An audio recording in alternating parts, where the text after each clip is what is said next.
محلل بي ان سبور طارق الدايب بيقول لك كريستيانو رونالدو لعب على المنتخب البرتغالي. برد عليه كريستيانو رونالدو بتسجيله هدف على بولندا.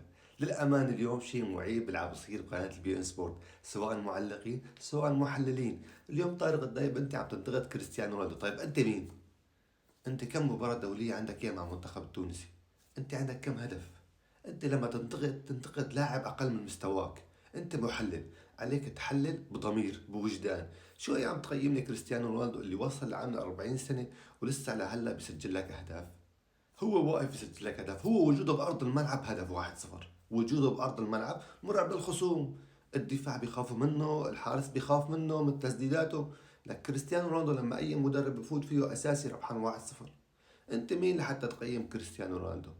ولكن كريستيانو رونالدو هذا اللاعب اللي وصل ل 906 اهداف لساته مستمر، بيرد على هيك محللين على هيك نقاط بتسجيل الاهداف. كريستيانو راح يضل عمك وعم عمك يا طارق الدايب، ولازم تطلع تعتذر لجماهير كريستيانو رونالدو.